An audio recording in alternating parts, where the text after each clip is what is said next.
Sibe sikhulu isililo eNingizimu Afrika nasendimeni ezokusakaza ngesikhathi ukufa kukadla kuphindelela emsakazweni Ukhozi FM. Buko lwesilethu TV siyakubingelela, ungakhohlwa uncofoza ulike, follow no-subscribe ukuze siqhubeke sikwethulela zonke izithezi zabasematheni. Kanti udaba esikwephathele lona sikwephatheleke udaba oluqinisekisayo ukuthi sesibe sikhulu isililo endimeni ezokusakaza naseNingizimu Afrika, ikakhulukazi emsakazweni Ukhozi FM.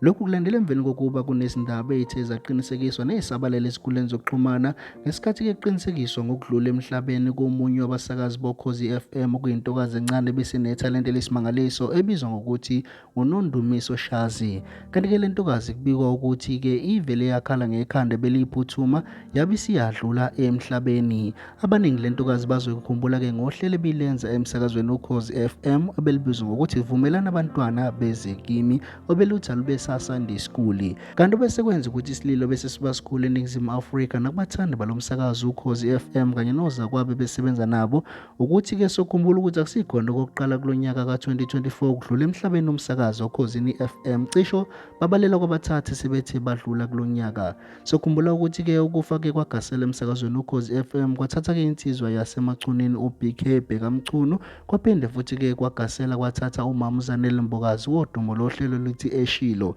njengoba manje selithatha-ke le ntokazi enekhono eliyisimangaliso. Uma sekunje akukho esingabuye sikusho, sithi dudu emndenini, engazi ukuthi umoya wakho ungaphumula ngokuthula. Bese sithi bonke abebesondela eduze kwakhe nabathe baphazamiseka emoyeni, engazi ukuthi bengaduduzeka uNkulunkulu ababhuqina, abapholise namanxeba nobuhlungu ababuzwayo. Ungakhohlwa ukuncofoza-ke usubscribe button bese sikwethulela amanye amavidiyo omsebenzi bekade wenza.